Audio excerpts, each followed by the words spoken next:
Christian Bovet habite la Bourgogne à la campagne, c'est un choix de vie et chez lui, c'est calme. Mais attention, n'allez surtout pas penser que la solitude lui fait peur, c'est tout le contraire. Il vous dira que c'est une grâce. Vous êtes ici sur la planète Bobin. Ce qui frappe d'abord, c'est le calme et puis aussi une certaine solitude. On entend presque le temps qui passe. Bobin serait un solitaire heureux et aussi un croyant, avec une idée de la foi bien à lui. La foi, pour moi, c'est la vie à sa plus grande intensité. C'est pas une affaire de gestionnaire, c'est pas une affaire d'un appareil bureaucratique.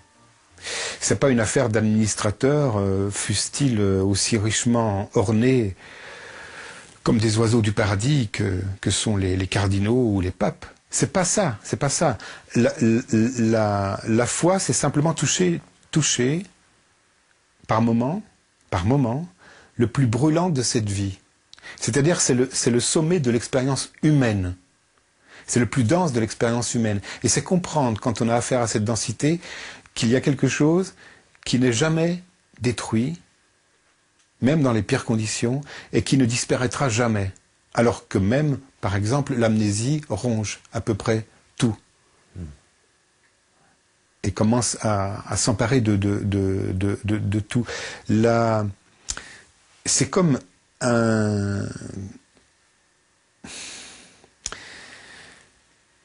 un bond, mais un bond enfantin, un saut enfantin par-dessus le petit ruisseau de la mort. Voilà. Et la foi, c'est simplement cette attention portée au vivant. Voilà. C'est pas une récitation d'un dogme et c'est pas une banque qui serait dans le ciel et dont les banquiers viendraient nous demander de temps en temps des comptes. Est-ce que les institutions ont fait du tort à la démarche que représente la foi? Prenons, si je puis dire, la Bible. La Bible, c'est un... Qu'est-ce que c'est? C'est très simple. C'est un silo. C'est un grenier rempli de tout le blé de l'expérience humaine. Vous avez le plus pur des jalousies, des espérances, des craintes, des joies humaines. Le plus pur de l'expérience millénaire des hommes a été recueilli dans ce livre-là.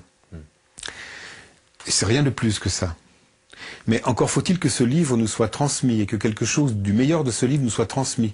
Ce sont des hommes qui le transmettent. C'est une institution qui le transmet. Et parfois, les institutions oublient ce qu'elles servent et veulent juste durer, veulent juste se survivre à elles-mêmes. Elles confondent l'éternité de ce qu'elles disent avec l'éternité qu'elles voudraient avoir pour elles. Voilà, je crois que c'est simplement ça. Mais pour le dire très simplement, moi je sais pas de paroles plus fraternelles, plus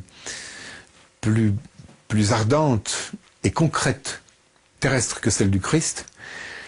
Et elle m'est arrivée parce qu'elle est passée de main en main, parce qu'elle a été déposée dans un livre 30 ans après sa vie, et puis ensuite ce livre a été transmis de main en main. Alors sur ce livre, il y a des traces de doigts. Voilà. Les institutions, c'est juste des traces de doigts sur un livre où se trouve le plus pur de l'expérience de chacun, de chaque homme.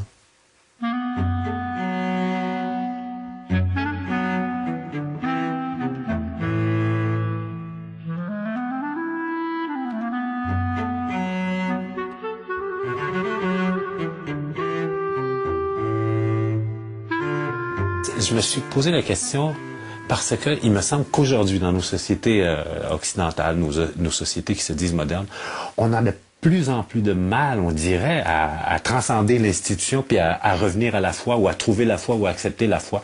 C'est comme si nos sociétés avaient énormément de mal à pardonner à l'institution qui représente notamment et nommément l'Église catholique ou d'autres, le fait d'exister puis d'être dans le chemin. Comme si la foi n'était plus une chose d'actualité, comme si elle n'était plus... c'est terminé, oubliez ça, c'est une vieille chose, comme l'institution d'ailleurs. Moi je veux bien oublier ça, ça s'appelle jeter le bébé avec l'eau du bain. Parce que oublier les institutions, pourquoi pas, mais oublier toute espérance, oublier la foi, et on sera à peu près on sera à peu près dans la vie qu'on a aujourd'hui. C'est-à-dire, on entend un bruit de tiroir-caisse.